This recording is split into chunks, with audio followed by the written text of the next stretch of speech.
Very good morning everyone. Stock market চ্যানেলে আপনাদের সকলকে স্বাগত। আজকে 26 সেপ্টেম্বর নিফটি ফিফটি আজকের জন্য যে লিমিটটা রয়েছে, মানে দুর্ভাগ্যবশত আবারও 25,000-এর নিচে ক্লোজিং দিল আগের দিন।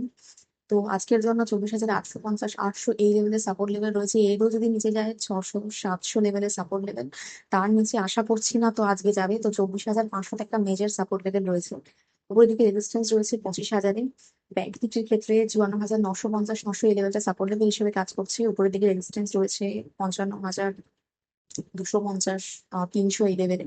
সেন্সেক্সের ক্ষেত্রে 81,120 100 লেভেলটা নিচের দিকে সাপোর্ট লেভেল হিসেবে কাজ করছে। উপরের দিকে 81,420 500 এই লেভেলটা রেজিস্ট্যান্স লেভেল হিসেবে কাজ করছে। যেটা গিফট নিফটি আজকে সিগন্যাল দিচ্ছে ফ্ল্যাট ওপেনিং এর। গ্লোবাল মার্কেট যদি আমরা দেখি, ইউএস এর জিডিপি ডেটা এসেছে আগের দিন, ভালো ডেটা এসেছে 3.8%, কিন্তু তার জন্য মার্কেটে সেরকম কোনো পজিটিভ রিয়াকশন নেই, নেগেটিভে ক্লোজ দিয়েছে। মানে আজকে ইন্ডিয়ান মার্কেট দেখা যাক কিরকম কি মুভমেন্ট দেয়। এজন্য ইন্ডিয়ান মার্কেট যে কোম্পানিগুলোর আজকে নিউজ রয়েছে, যেমন ডিকসন টেকনোলজির ক্ষেত্রে আমরা দেখছি যে মানে বেশ ভালো রকম মুভমেন্ট দিচ্ছে। ব্রোকারেজ বাকি সমস্ত কোম্পানিগুলো বেশ টার্গেট বাড়িয়েছে। আগের দিন ইউবিএস এরও রিপোর্ট রয়েছে যে টার্গেটটাকে আরো বাড়িয়েছে। ডিকসন টেকনোলজির দিকে আপনারা পরবর্তীকালে ফোকাসে রাখতে পারেন, স্টাডি পারপাসে রাখতে পারেন। আবারও বলছি, কোনো স্টক রিকমেন্ডেশন নয়, স্টাডি পারপাসে রাখতে পারেন। এছাড়া এলআইসি আজকে ফোকাসে থাকবে, কারণ ইন্ডিয়ান গভর্নমেন্ট অ্যানাউন্স করেছে যে 2.5 থেকে 3% স্টেক সেল করবে। মোটামুটি 14,000 থেকে 17,000 কোটি টাকার ডিল এটা, মানে সেল করবে ওএফএস এর মাধ্যমে। তো এলআইসি ফোকাস থাকবে। এছাড়া কল্যাণ জুয়েলার্স এর ক্ষেত্রে আমরা যেটা দেখছি, মানে আগে বেশ ভালো রকম ভাবে উঠছিল, এবার পড়ছে। মানে অনেক রকম কন্ট্রোভার্সি রয়েছে, ফান্ড ম্যানেজারকে নিয়ে ফ্রড কেস রয়েছে, কন্ট্রোভার্সি রয়েছে। কিছুই অফিসিয়ালি এখনো জানা যায়নি, কিন্তু এরকম কন্ট্রোভার্সি রয়েছে, রুমার্স রয়েছে, সেই জন্য পড়ছে। তো আপনারা স্টাডি পারপাসে রাখতে পারেন। এছাড়া এটাও দেখা যাচ্ছে যে প্রমোটারের প্লেজিং বাড়ছে। তো প্লেজিং বাড়লে মোটামুটি ফান্ড নিয়ে একটা প্রবলেম রয়েছে, সেখানে কোম্পানির ভেতরকার সমস্যা একটা রয়েছে বোঝা যাচ্ছে। তো সেটা সেই জন্য আর কি পড়ছে, স্টাডি পারপাসে রাখতে পারেন। এছাড়া ফিনোটেক্স কেমিক্যাল রয়েছে, আগের দিন আমরা দেখলাম যে 11% আপওয়ার্ড মুভমেন্ট দিতে। এফসিএল যে স্টকটা রয়েছে, সেই স্টকটা কিন্তু মানে মিটিং চলছে ওদের। স্টক স্প্লিটও হতে পারে, বোনাসও দিতে পারে, ডিভিডেন্ডও দিতে পারে, তিনটেরই একটা কথাবার্তা চলছে। এখনো কিছু জানানো হয়নি অফিসিয়ালি, বাট কথাবার্তা চলছে, সেই জন্য অনেকটা আবার মুভমেন্ট দিতে দেখলাম। আপনারা সাইড বাই রাখতে পারেন। যেটা টাটা মোটরস আজকে দেখার থাকবে, কারণ সাইবার অ্যাটাকের জন্য 4% অলরেডি আগের দিন পড়ে গেছে।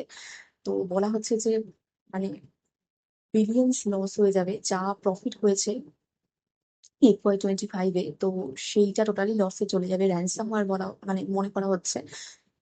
তো সেক্ষেত্রে অবশ্যই ফোকাসে রাখবেন টাটা মোটরসকে, যে কি হবে এর পরবর্তীকালে। এছাড়া মিনিস্ট্রি অফ ডিফেন্স থেকে আমরা এইচএএল কে দেখছি 62,370 কোটি টাকার প্রজেক্ট পেয়েছে তেজস এয়ারক্রাফট এর ভ্যারাইটি তৈরি করার জন্য। যেখানে সব থেকে মেন কথা হচ্ছে 64% যে তৈরিটা হবে সেটা টোটালি মেড ইন ইন্ডিয়া, কি ইন্ডিয়ার প্রোডাক্ট দিয়ে তৈরি হবে। তো আত্মনির্ভর ভারতের আবারও একটা স্টেপ, খুবই ভালো একটা ব্যাপার। তো ডিফেন্স এর যে স্টক গুলো রয়েছে, প্লাস মানে এই কে তো বটেই, তার সঙ্গে যে পিয়ার স্টক গুলো রয়েছে সেই স্টক গুলোকে আপনারা স্টাডি পারপাসে ফোকাসে রাখতে পারেন।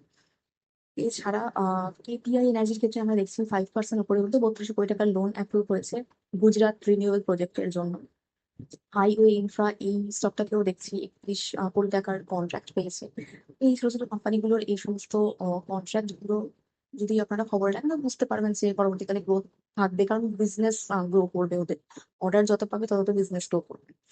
এছাড়া ফিজিক্স ওয়ালার ক্ষেত্রে একটা নিউজ রয়েছে যে ওদের যে অফলাইন সেন্টার গুলো রয়েছে সেখানে 450 কোটি টাকার ইনভেস্টমেন্ট হতে চলেছে পরবর্তীকালে। আচ্ছা, এছাড়া আমরা দেখছি যে কেএনআর কনস্ট্রাকশনে আমরা 459 কোটি টাকার অর্ডার পেয়েছি তেলেঙ্গানা একটা রোড প্রজেক্টের জন্য। কিন্তু ফোকাস রাখতে পারেন, স্টাডি পারপাসে রাখতে পারেন। এছাড়া আলিবাবা ইনভিডিয়ার ক্ষেত্রে আমরা দেখছি যে ডেটা সেন্টার ওরা প্ল্যান করতে চলেছে পার্টনারশিপ। এছাড়া নিউজেন সফটওয়্যার 7% আগের দিন মুভমেন্ট দেখে 65 কোটি টাকার অর্ডার পেয়েছে। অর্ডার পেলেই মুভমেন্ট দেখা যায়। তো এগুলোই বিজনেস নিউজ আর কি, এগুলো খবর রাখলে আপনারা বুঝতে পারবেন যে মানে কতটা কি পরের দিকে গ্রোথ হতে পারে কোম্পানিটার। এছাড়া লিউপিনের ক্ষেত্রে যে ড্রাগটা ওরা তৈরি করেছিল এইচআইভি ট্রিটমেন্টের জন্য, সেটা ইউএস এফডিএ থেকে পারমিশন পেয়ে গেছে। তো লিউপিন আজকে ফোকাস রাখতে পারেন, তার সঙ্গে সঙ্গে ফার্মা কোম্পানি আজকে মানে প্রিয় যে কোম্পানিগুলো আছে সেগুলো ফোকাস রাখতে পারে। এছাড়া কনজিউমার কোর্টের ক্ষেত্রে অর্ডার করেছে, ওটা এটা একটা নিউজ যে মাল্টিপ্লেক্স গুলোতে ফ্রি ড্রিঙ্কিং ওয়াটার সবাইকে প্রোভাইড করার জন্য। দেখা যাক কি হয়, জাস্ট একটা নিউজ বললাম। এছাড়া পলিক্যাবের ক্ষেত্রে আমরা দেখছি যে প্রোমোটার 1.5% স্টেক সেল করে দিয়েছে 1740 কোটি টাকার। তো সেক্ষেত্রে ফোকাসে রাখতে পারেন, আপনারা স্টাডি পারপাসে রাখতে পারেন।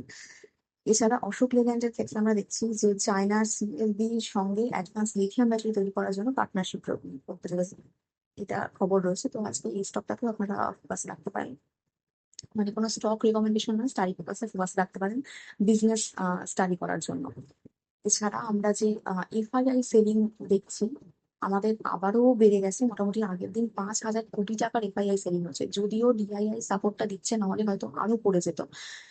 কিন্তু কন্টিনিউ সেলিংটা রয়েছে, সেই বাইংটা আর আমরা এখনো পর্যন্ত দেখতে পাচ্ছি না। তো এই রয়েছে ইন্ডিয়ান মার্কেটে আজকে নিউজ, যা যা কোম্পানির নিউজ গুলো রয়েছে। এছাড়া আহ মোদিজির ক্ষেত্রে মোদিজি আগের দিন আবারও মানে একটা রিপোর্ট, মানে নিউজ এসছে আর কি। উনি আবার অ্যানাউন্স করেছেন যে আরো কিছু রিফর্মস হতে পারে, তো সেক্ষেত্রে জিনিসপত্রের দাম নাকি আরো কমতে পারে। তো সেটা যদি হয়, সেটা ইন্ডিয়ান মার্কেটের জন্য পজিটিভ কিছু হতে পারে। দেখা যাক মার্কেট আজকে কোনো রিয়াকশন দেয় কিনা, আর আজকে 25,000-এর উপরে কিছুটা মুভমেন্ট দেয় কিনা। মানে যদিও দেওয়ার জন্য সেই রকম কোনো বড় পজিটিভ নিউজ নেই, আবার খুব আরো বেশি নেমে যাওয়ার জন্য খুব একটা নেগেটিভও সেরকম কিছু নিউজ নেই। দেখা যাক আজকে কিরকম কি মুভমেন্ট দেয়। আর এই রয়েছে আজকে নিউজ। তো আজকে আমি ভিডিও এখানেই শেষ করছি। প্লিজ আমার এই ভিডিওর উপর ডিপেন্ড করে কোনো ইনভেস্টমেন্ট করবেন না, আমি কোনো সিভিলিস্ট অ্যাডভাইজার নয়, শুধুমাত্র এডুকেশন পারপাসে ভিডিও করা। আচ্ছা, এর পরের দিকে ভিডিওর মানে কন্টিনিউশনে কিছুটা প্রবলেম হতে পারে, কারণ দুর্গাপুজো আমাদের এখানে। তো সবাইকে শারদীয়ার প্রীতি আর শুভেচ্ছা, খুব ভালো করে পুজো কাটাবেন। আজকে আমি ভিডিও এখানে শেষ করছি, আর দেখা হবে পরের ভিডিও।